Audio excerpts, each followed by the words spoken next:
Hello guys, स्वागत है आपके अपने यूट्यूब चैनल पर। आज मैं आप लोगों के लिए बहुत ही इम्पोर्टेंट प्रश्न लाया हूं जो कि भारतीय राष्ट्रीय आंदोलन से संबंधित है।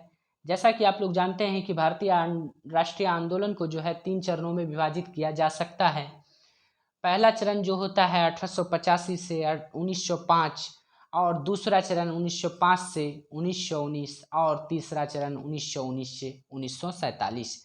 तो जैसा कि आप लोग जान रहे हैं कि प्रथम चरण 1885 मतलब जिस समय भारतीय राष्ट्रीय कांग्रेस की स्थापना होती है उस समय से 1905 तक चलता है। तो हम लोग आज बात करेंगे, कुछ प्रश्न हैं जो कि भारतीय राष्ट्रीय कांग्रेस से पूछे गए हैं। तो चलिए, पहला प्रश्न कहता है कि भारतीय राष्ट्रीय कांग्रेस की स्थापना किसने की थी। तो ऑप्शन ए कहता है एओ ह्यूम, ऑप्शन बी दादा भाई Naoroji, option C Rajendra Prasad, option D Dufferin और ऑप्शन ई जैसा कि आप लोग जानते हैं बीपीएससी में रहता है कि इनमें से कोई नहीं या एक से अधिक। तो दोस्तों, option A is the right answer. 1885 ईस्वी में जो है 1885 ईस्वी में कांग्रेस की स्थापना होती है। और कौन करते हैं, तो एक अवकाश प्राप्त अंग्रेजी अधिकारी के द्वारा जिनका नाम ए ओ ह्यूम है। ह्यूम ने 1884 में क्या किया है, भारतीय राष्ट्रीय संघ की स्थापना की थी कि जिसका अधिवेशन जो है 28 दिसंबर 1885 को बम्बई स्थित ग्वालियर टैंक मैदान के गोकुलदास तेजपाल संस्कृत विद्यालय में आयोजित किया गया था। इस अधिवेशन में बोला जाए तो कुल 72 सदस्यों ने हिस्सा लिया था। इसी सम्मेलन में दादा भाई नौरोजी ने के सुझाव पर भारतीय राष्ट्रीय संघ का नाम, जो पहले 1884 में भारतीय राष्ट्रीय संघ था, दादा भाई नौरोजी के सलाह पर वह क्या हो गया, भारतीय राष्ट्रीय कांग्रेस बन गया। ठीक है।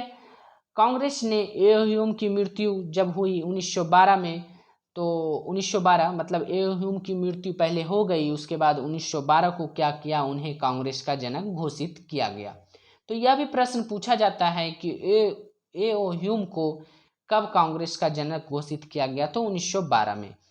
अगला प्रश्न है, कांग्रेस की प्रथम अध्यक्षता किसने की थी। Option A Jawaharlal Nehru, option B Badruddin Tyabji, option C बिमस चंद्र बनर्जी, ऑप्शन डी लाला लाजपत राय, इनमें से कोई नहीं, एक से अधिक।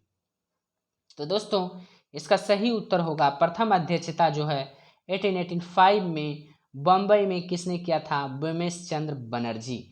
तो अगला हम लोग देखते हैं क्या है कि इसका अगला प्रश्न क्या है, तीसरा नंबर, कि बताइए कि भारतीय राष्ट्रीय कांग्रेस की स्थापना के समय भारत के वायसराय कौन थे। तो ऑप्शन ए कहता है Canning, option B Lytton, option C Curzon, option D Dufferin and option C E क्या कहता है, इनमें से कोई नहीं या एक से अधिक। तो जिस समय भारतीय राष्ट्रीय कांग्रेस की स्थापना 1885 में होती है, तो उस समय कौन थे, तो लॉर्ड डफरिन जो थे क्या थे, वायसराय थे। और अगर पूछा जाए आपसे कि पहला वायसराय कौन था, तो कैनिंग था। 1857 के बाद बना था ना। कांग्रेस की स्थापना के समय भारत का वायसराय डफरिन था। एवं ब्रिटेन के अगर पूछा जाए कि प्रधानमंत्री कौन थे, तो ग्लैडस्टोन थे। इसको याद रखिएगा, पूछा गया प्रश्न है। अगला प्रश्न आपके सामने है कि grand old man of India के नाम से किसे जाना जाता है। Option A Dadabhai Naoroji, option B Mahatma Gandhi, option C Jawaharlal Nehru, option D Rajendra Prasad, इनमें से कोई नहीं या एक से अधिक। तो दोस्तों, ग्रैंड ओल्ड मैन के नाम से दादा भाई नौरोजी को जाना जाता है। यही ऐसे व्यक्ति थे जो कि फिन्सबरी से चुनाव जीते थे, लंदन में, ब्रिटेन में जीते थे। तो अब हम लोग बात करते हैं इनसे कुछ जुड़े हुए फैक्ट्स। इन्होंने 3 बार कांग्रेस का अधिवेशन किया था, याद रखिएगा। ऐसा भी क्वेश्चन पूछा जाता है कि दादा भाई नौरोजी ने कांग्रेस की अध्यक्षता कितनी बार की थी, 3 बार। दूसरा अधिवेशन को किया था कलकत्ता 1886 ईस्वी में, और 9वां अधिवेशन लाहौर 1893। आप ऐसे याद रख सकते हैं, 86, 7, 93। ठीक है, 93 7 साल बाद किया था।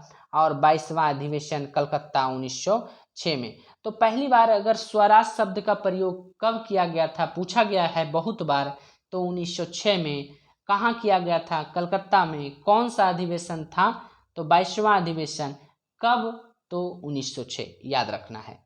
चलिए नेक्स्ट प्रश्न आपके सामने आता हुआ, किसने कहा कि कांग्रेस लड़खड़ाकर गिर रही है, भारत में रहते मेरी इच्छा है कि मैं उसे शांतिपूर्वक मरने में मदद कर सकूं? तो ऑप्शन ए कहता है करजन, ऑप्शन बी तिलक, option C Bipin Chandra Pal, option D कहता है डलहौजी और ऑप्शन ई इनमें से कोई नहीं या एक से अधिक। तो आपको बताना है। तो इसका सही उत्तर होगा लॉर्ड कर्जन, जिनका कार्यकाल 1899 से 1905 तक रहा है। तो 1905 में बंगाल का विभाजन हुआ, तो इन्हीं के शासनकाल में। ठीक है। 1904 में कौन ऐसा बुक लिखा था, किसके द्वारा? तो आप याद कीजिए, उस समय कोई 1904 में बुक लिखा गया था, तो वह भी कर्जन के समय हुआ था। किसने लिखा था? जेल में जो वीर सावरकर ने लिखा था, याद रखिएगा। कौन सी बुक, वो आपको बताना है।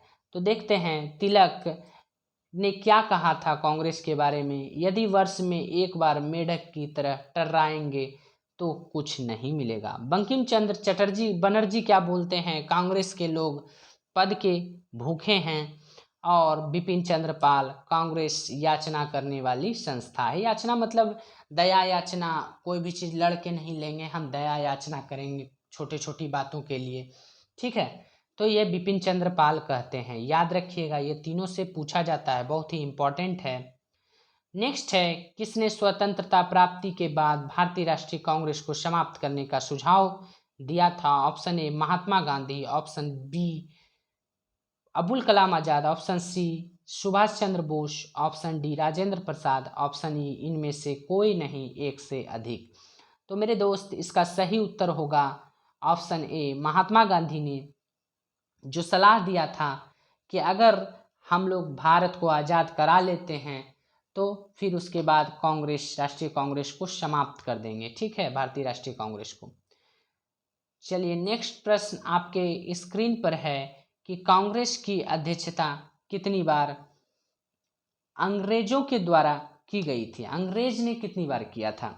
तो ऑप्शन ए 6 बार, ऑप्शन बी 4 बार, ऑप्शन सी 2 बार, ऑप्शन डी 1 बार, ऑप्शन ई इनमें से कोई नहीं या एक से अधिक। तो मेरे दोस्त, इसका सही उत्तर होना जो चाहिए 6 बार।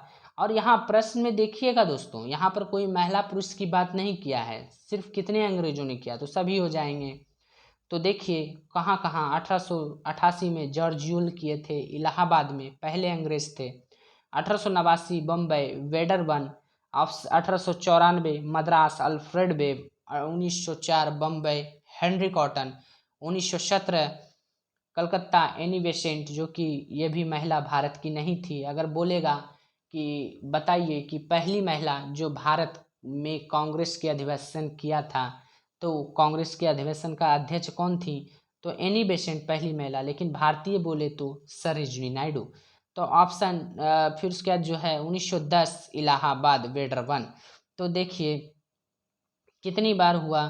तो एक बार 1888, फिर 89, फिर 94, 1904, 1917 और 1910।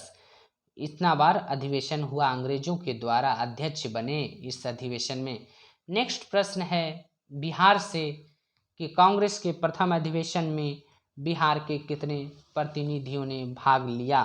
तो option A 15, option B 25, option C 12, option D 0 and option E इनमें से कोई नहीं या एक से अधिक। तो दोस्तों मैं बता देना चाहता हूँ, ऑप्शन डी इसका सही उत्तर होगा। पहला अधिवेशन में कोई भी भाग नहीं लिया था बिहार का। अब देखते हैं इससे कुछ जुड़े फैक्ट्स कि कांग्रेस के द्वितीय अधिवेशन में बिहार के कितने लिए थे? 31 प्रतिनिधियों ने भाग लिया था। पहला में 0, दूसरे में 31। जिनमें से कौन कौन थे? गुरु प्रसाद सेन, जय नारायण, विजय वाजपेयी, ईश्वर प्रसाद किशोरी, लाल हरदर प्रमुख थे। ये सभी प्रमुख नेता थे जो कि मैंने बता दिया। कांग्रेस के तीसरे अधिवेशन में बिहार के 2 प्रतिनिधियों जो कि शालिग्राम सिंह एवं गुरु प्रसाद सेन ने भाग लिया था। नेक्स्ट प्रश्न आपके स्क्रीन पर है कि कांग्रेस का 28वें अधिवेशन की अध्यक्षता किसने की थी। देखिए दोस्तों, 28वां अधिवेशन इसलिए मैं पूछा क्योंकि यह खास है। तो ऑप्शन ए कहता है माधोलकर, ऑप्शन बी चितरंजन दास, ऑप्शन सी रास Bihari Bose, option D Rajendra Prasad, option E इनमें से कोई नहीं, एक से अधिक। तो मेरे दोस्त, इसका सही उत्तर जो होगा, माधोलकर जी ने 28वें अधिवेशन की अध्यक्षता की थी। और यह 28वें अधिवेशन कहाँ हुआ था, तो बांकीपुर में हुआ था, जो कि पटना में है, और 1912 ईस्वी में। अगर आपसे बोला जाए कि 38वां अधिवेशन कब हुआ, 1922 ईस्वी में, कहाँ आयोजित हुआ, तो गया में आयोजित हुआ। इसकी अध्यक्षता चित्तरंजन दास ने की थी। चलिए नेक्स्ट प्रश्न हम लोग देखते हैं कि कांग्रेस के किस अधिवेशन में बिहार के राजकुमार शुक्ल ने पटना यूनिवर्सिटी बिल और चंपारण के नील किसानों के संबंध में 2 प्रस्ताव कराए। तो दोस्तों, इसका सही उत्तर आपको बताना है, बताइए। तो इसका सही उत्तर जो है, ऑप्शन ए बोलता है 30, ऑप्शन बी बोलता है 31, option C 40, option D 42, option E इनमें से कोई नहीं, एक से अधिक। तो दोस्तों, इसका सही उत्तर जो होगा 31। ठीक है, ओहो सॉरी, तो क्या होगा 31। चलिए, 2 प्रस्ताव पारित किए थे किस अधिवेशन में, तो 31वां अधिवेशन में। तो इसका एक्सप्लेनेशन देखते हैं मेरे दोस्त कि वर्ष 1916 में लखनऊ में आयोजित कांग्रेस के 31वें अधिवेशन की अध्यक्षता किसने किया था, अंबिका चरण मजूमदार ने की थी। इसी अधिवेशन में मुस्लिम लीग से समझौता हुआ था। चलिए, अगला प्रश्न आप लोगों के लिए एक टेस्ट स्वरूप में दे रहा हूँ। बहुत ही आसान क्वेश्चन है कि जयप्रकाश नारायण किस पार्टी से जुड़े थे। ये बिहार का प्रश्न है, तो आपको बताना है। हो सके तो जयप्रकाश नारायण के बारे आप डिटेल में भी कमेंट बॉक्स में बता सकते हैं। तो दोस्तों, आप अपना राय ज़रूर बताइएगा कि आपको वीडियो कैसा लगा। अगर अच्छा लगा हो तो लाइक एवं सब्सक्राइब जरूर कीजिएगा। और मैं आपसे हाथ जोड़कर विनती करता हूँ कि आप शेयर ज़रूर से ज़रूर कीजिएगा, जो कि मुझे सपोर्ट मिले। चलिए दोस्तों, धन्यवाद, मिलते हैं अगली वीडियो में।